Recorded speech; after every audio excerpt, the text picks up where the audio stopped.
start out by telling us your name and spelling it for us, please? Lance Kinz, Lancekinz.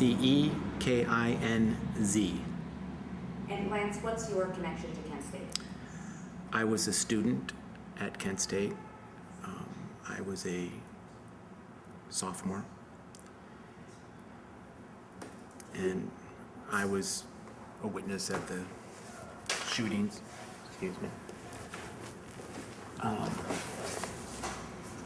Can you take us through your memories of the events that led up to the shootings and the shootings themselves? Yeah, I'll back up a little bit to maybe contextualize my involvement. In high school, which was in Cleveland Heights, my father and stepmother got divorced, and then my father died the summer before my senior year in high school. So at that time, I was at loose ends, so to say, and maybe didn't have all the wherewithal of world events. But in probably '68, my senior year, I met this fellow, Mike Alowitz, and he was asking students to wear black armbands to protest the Vietnam War, and which was going on for some time. And I'm going, there's a war, there are people getting killed, there's really a war, and I didn't know why we were in Vietnam. I'm not sure I still know why we were in Vietnam. So communist containment or kind of quasi-colonialization or following the French, who had been there since the mid-1800s to protect and promote Catholic missionaries and their proselytizing. But I remember wearing the black armband and becoming more aware of what was going on. Then we were both accepted into art school at Kent State, and we were roommates in the beginning, Mike Alowitz and myself. And I remember we went to an SDS meeting, Students for Democratic Society. One, maybe two. I think he went to two, maybe I went to one. And we weren't comfortable. I didn't feel comfortable. It was more like they had an agenda. It was more about being talked at rather than a dialogue. So we did not become involved, but Mike became very involved with the Young Socialist Alliance, YSA, and then the Student Mobilization Committee. I was a passive activist versus an active pacifist, or even an active activist. So I was supportive of the anti-war movement, but I wasn't part of a group, and I wasn't an organizer. But like so many people worldwide, we sympathized with the cause. People forget how, they say there was social unrest or campus unrest. It was more like social awakening or campus awakening. There were many demonstrations at the time. I went to the 1969 moratorium in Washington, D.C. And I remember going there on a bus, staying in a church, and the night before the mostly peaceful demonstration at the Washington Mall, there was a more aggressive confrontation at DuPont Circle, where there was police action against protesters. And I remember helping a cop into an ambulance who got hit by a bottle, and his head was just split wide open, and we helped him into the ambulance. And so it was the beginning of an awareness that not all of these peaceful demonstrations are so Gandhi-esque in their approach. The next day, it was amazing to see 500,000 people protesting the war. And this is a time before Twitter and Facebook and cell phones. There were not even fax machines then.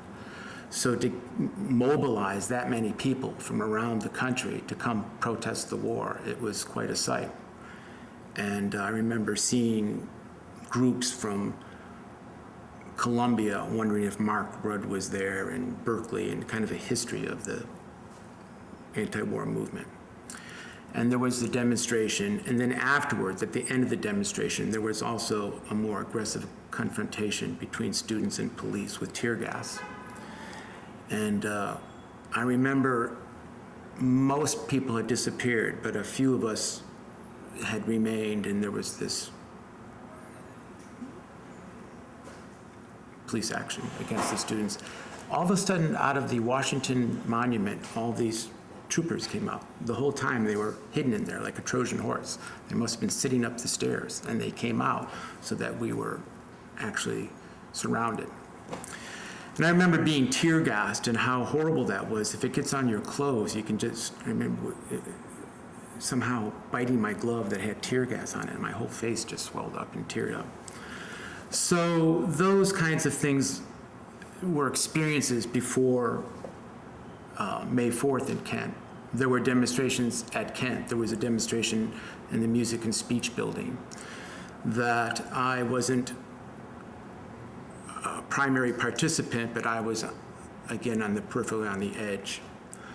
The experiences in Washington showed me that, or I preferred to be on the edge. I didn't want to be in the center where you could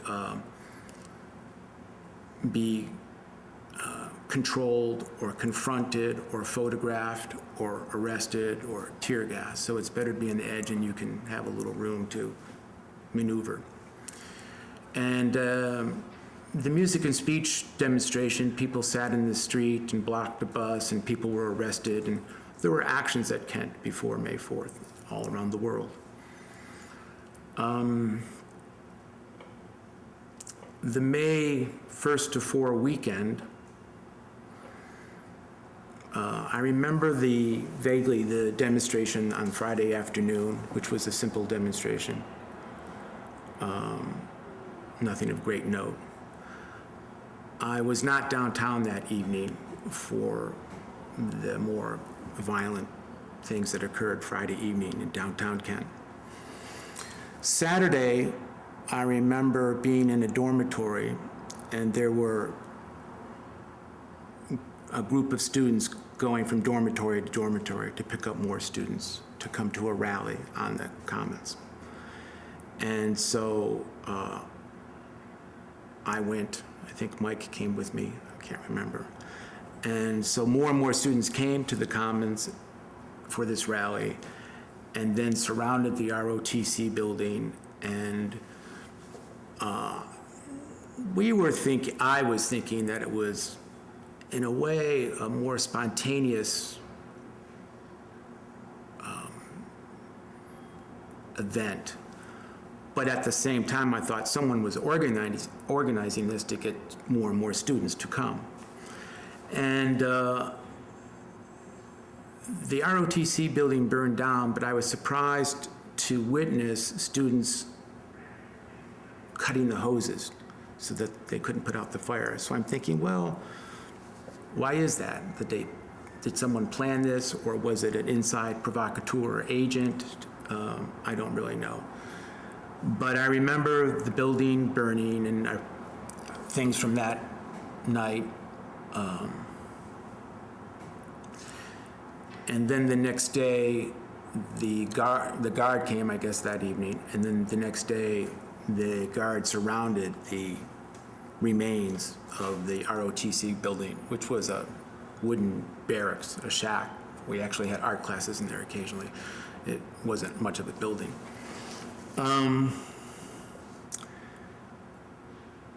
Sunday, everything was peaceful. Students talked to the guardsmen. I have a vague memory of maybe Allison that day. Allison Krause. A few days prior to May 4th, I had walked with Allison to class. We were friends. Not close friends, but friendly. I had met her maybe when I was in 9th grade. I was living in Cleveland Heights, and her family was living in Pittsburgh, but she was visiting a girlfriend I had at the time, Ronnie, and I remember meeting Allison and sitting on Ronnie's front stoop. And I really liked Allison. There was a little puppy love crush that one time I met Allison in junior high school. So we knew each other, and I walked her to class not long before May 4th. Sunday evening, there was a rally, and the guardsmen, I guess, pushed us up this hill, wanted to disperse us. I think there was martial law then. I think there was a curfew, and we were breaking the curfew. So they wanted, I don't know how many students knew there was a curfew. So the students were chased up, and they went to, I guess, the main street toward town. I remember students trying to light trees on fire, and we were asking them why. Or they would turn over trash cans, and we would pick them up afterwards. So there was a different kinds of energies. All of the students were marching seemingly toward downtown, maybe as a statement that there was a curfew and we were restricted to campus. And when we came to the intersection of Main and Lincoln, coming toward us, there was a big line of troopers, state police. And we could see we were not going to go downtown. There was just a line of them in riot gear. So everyone just sat, kind of a sit-in on the intersection in the middle of the street, blocking traffic. Quite a few students. And because I was moving around the edges, instead of sitting down, I came close. There was some, I can't remember, like a general or colonel, some police. They wanted to speak to a student representative. And some student came up and talked to them. I don't know who the student was. I think he was nobody. He just came up and talked to these guys. And I remember him giving them a list of demands. They included everything from meeting with the president of the university to lowering tuition. It said nothing about the war in Vietnam or the expansion to Cambodia. He was just giving these demands. He wasn't nominated by any student group to speak on behalf of the students who were there protesting. So he gave them this list of what these students supposedly wanted. The students didn't know about that. And then there was an order to disperse the crowd, and the troopers started marching in. And the students went every which way, and they were pushing them back to the dormitories. So I went kind of a large sweep around to avoid the guardsmen, but they were nearby, but I avoided them. Some students were closer to the guardsmen. We heard pretty soon that some students were bayoneted and wounded, and we were pushed all the way back to campus to different dormitories. But I was kind of alone or with a small group, and then we met with a larger group going to the Tri-Towers dormitory complex where I lived. And the guardsmen were getting closer and closer, and there were helicopters, and it was very, frightening for people and surreal. And I remember going to the dormitory, and the doors were locked, and there was a group of people, and the RA, or whatever they're called, wouldn't let this group come in, even though a number of us lived in that dormitory. And the guardsmen were closing in close, and the helicopters were above. And only I was standing, coincidentally, next to Allison. And only because she broke down. She was so frightened. She was screaming and crying that we were going to get hurt, that they were going to hurt us. And she pleaded, and she was so upset. And only because of her pleas did this guy eventually just open the door, and we just rushed in with the guardsmen right behind us. And then we were safe. And it was only because of her being so frightened and speaking up. I remember that evening, people talking about the next day could be dangerous because of the tensions. And then there was this rally on Monday. And as they pushed us back, and all the accounts that you've probably heard so many times, they pushed us back over the hill next to Taylor Hall, Blanket Hill, into this parking lot and practice field. And I was with a group of students at the edge of the parking lot and very close to the advancing guard. And the guard, I assume, was pushing us back to disperse us. And at the edge of the football field, practice field, the students were close, and some of them were throwing stones. And my friend Dale and I would go up to them and say, "Why are you doing this? You know, put down these stones." I mean, these guys were in full riot gear. You wouldn't hurt them anyway. They were very protected. But it just didn't look good. So we asked them to put them down, and some said, "Oh yeah," but other people were throwing stones. But the guardsmen were really in no danger. And I remember at one time being very close to them, and a number of us started chanting. We were so idealistic that we started, they're the same age as we. We're going, "Join us, join us."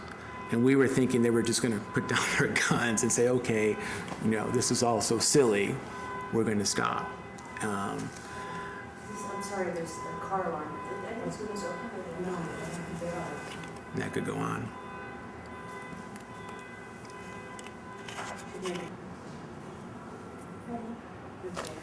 So I remember the chanting, "Join us, join us." And it was, I believe,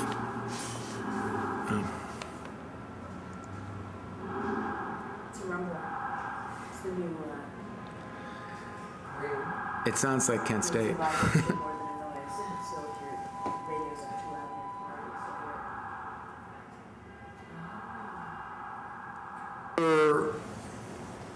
We're so close and saw the absurdity of it all, and we were chanting, "Join us," in our youthful idealism. About that time, they knelt down and aimed their guns at us, and we were assuming they were just trying to say, "Keep your distance." We were assuming they were probably blanks that they would never shoot. And then they started to retreat, retrace their steps, either because they thought they had done their job, that we were dispersed enough, going closer to the dormitory and breaking up, or they felt we were advancing too much. Some kids were throwing stones and we were advancing. So as they did retreat, the students kind of followed. When they got to the top of the knoll, close to this pagoda, as they call it, this little umbrella structure, I was at the edge of the parking lot.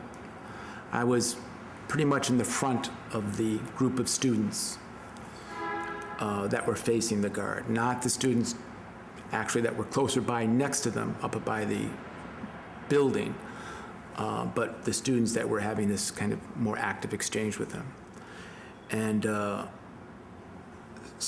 was in the front, but it was still a distance. I had turned to see if my friend was still behind me, Dale. And as I turned, looking for Dale, I heard what sounded like firecrackers. I had not seen them take any position to raise their guns. So I'm looking for Dale. I hear what I thought were firecrackers, but because I'm in the front, I see the field of students all hitting the ground. Some were being, hit, and some were taking cover, and they were, so I saw everyone just, I didn't even bother to turn around, because then I just knew that, oh, they're shooting. But because I wasn't facing them, I had this delayed reaction. And I ran, during the volley of shooting, I ran between the first and second car, but there were already so many students cowering between the two cars that there was no space for me. So then I ran to the space between the next two cars, and it was either that was too filled and I had to go to the third and fourth car, or it was the second space, and I just literally dove in between the two cars. I remember scraping my elbow. And I took cover next to the driver's front left tire and waited.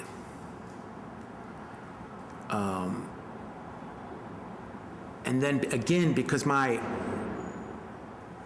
reaction was delayed, I just waited until a number of people, I could see it was safe to get up. A number of people were beginning to move. Because I couldn't see, because I was below the window. And so I couldn't see the guardsmen. Other people were on the open. So then I got up, and then there were wounded people and killed people. I happened to look back at the car where I was taking cover, and all of the windows were shot out. And a bullet had passed through the car and came out in the driver's door about that far from where my head was.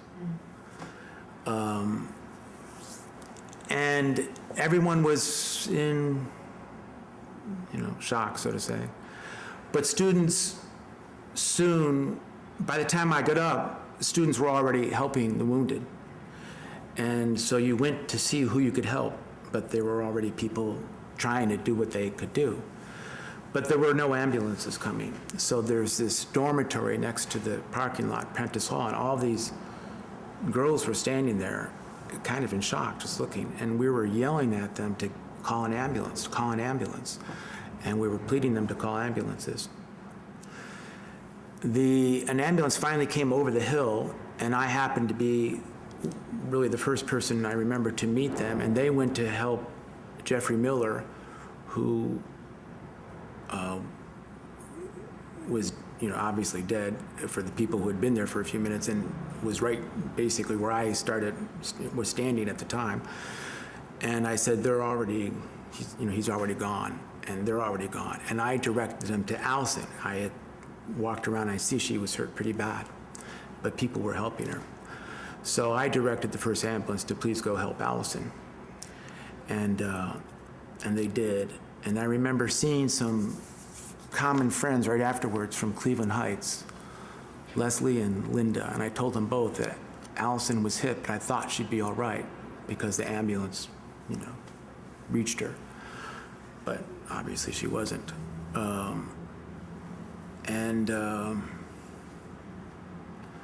Then, eventually the crowd was dissipated. I remember walking back to the dormitory and some of the students saying that we kind of deserved it. They thought, there was a more aggressive activism than there really was, and that we deserved it. So then they closed campus, and we all left. I didn't really have a place to go, but I went to Cleveland, and there was a candlelight memorial at Case Western Reserve that I joined in that night. And I soon went back to Kent and got an apartment right away because the school was closed and I didn't really have a place to live in my life. So I got an apartment. And those days after Kent, there were, as people told you, there were just, no one was there. Very few students were still in Kent. And all the cars had just tape all over the windshields, and they were basically vigilante guys just driving anywhere. And if you had long hair, which I did, and you were trying to cross the street, you wanted to make sure no cars were coming because they would aim for you.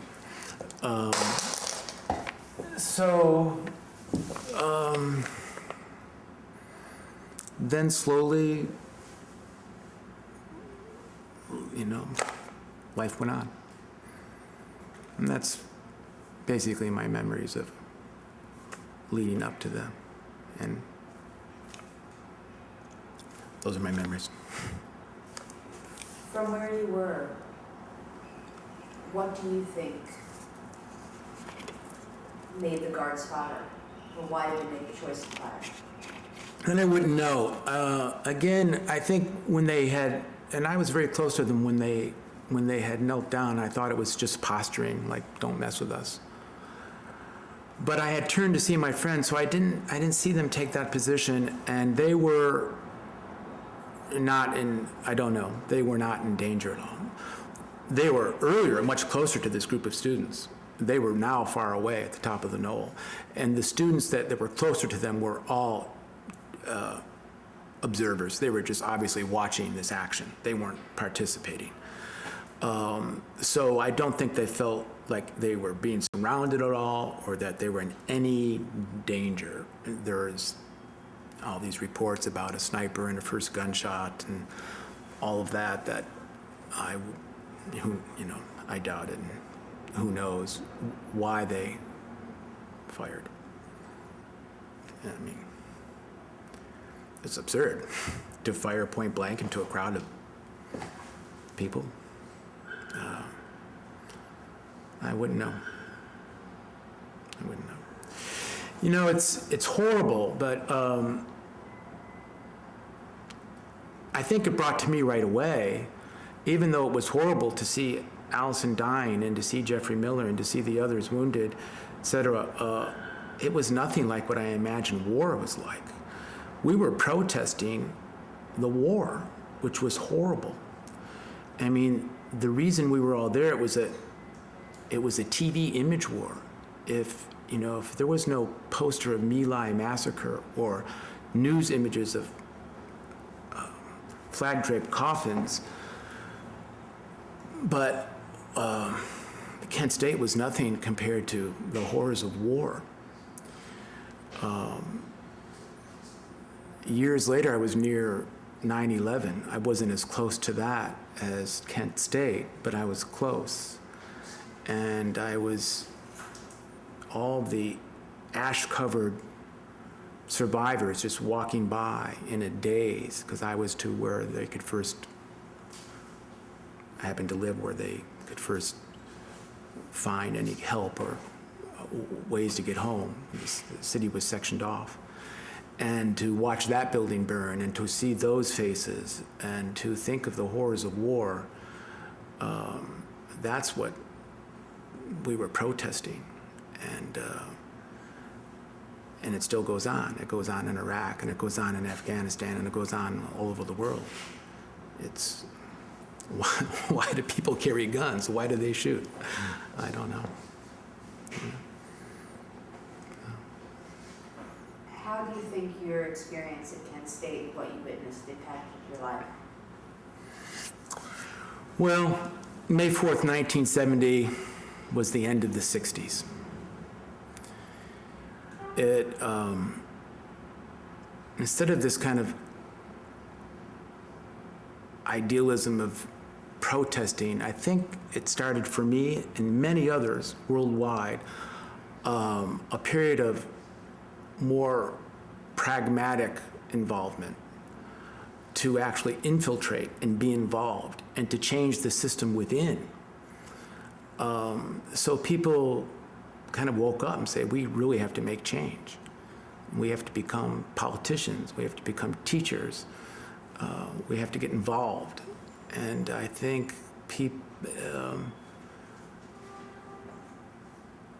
it was an end of an era, and I think it taught the world a lesson about how to make change.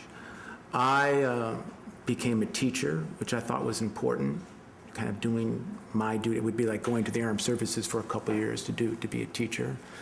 And then I worked to support artists, to help give them a platform for their expressions, because art can be a catalyst for social and cultural change.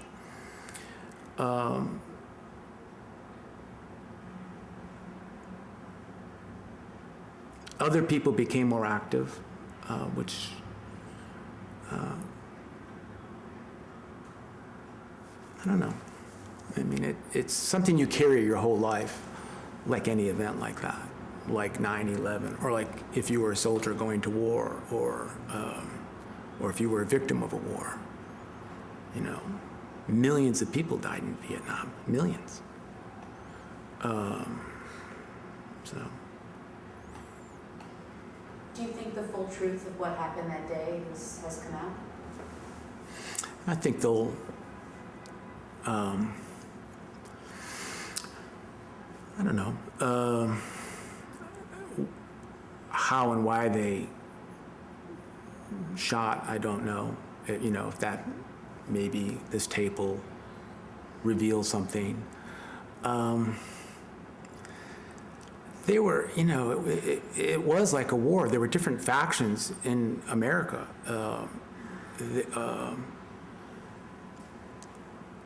I mean, now I'm seeing images of the 1968 Democratic Convention. That wasn't so peaceful.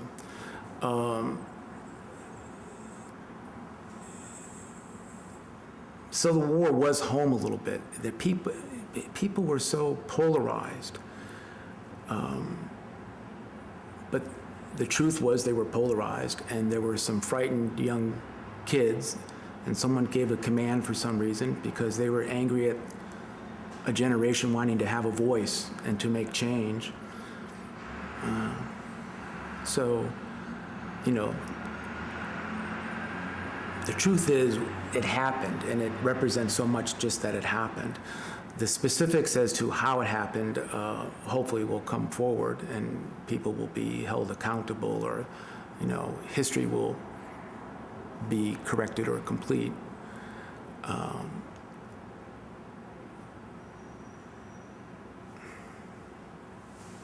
Do you think it's important that we continue to educate people about what happened at Kent?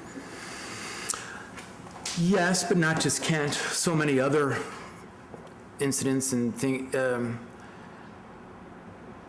There's hope in the world because of the information revolution.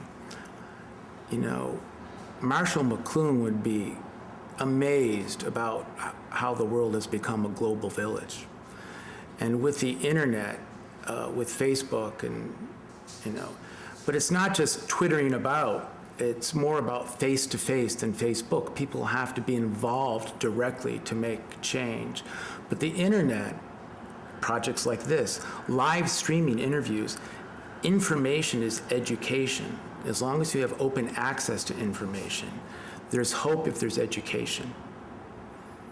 And I think that's the new hope of the wonderful time that we're witnessing now with the information changes that that generation is going to benefit from. So you have to have access to information, and so that other people don't control it. And I think education's key. That's why I was in education. I was an that's why I went into education. So.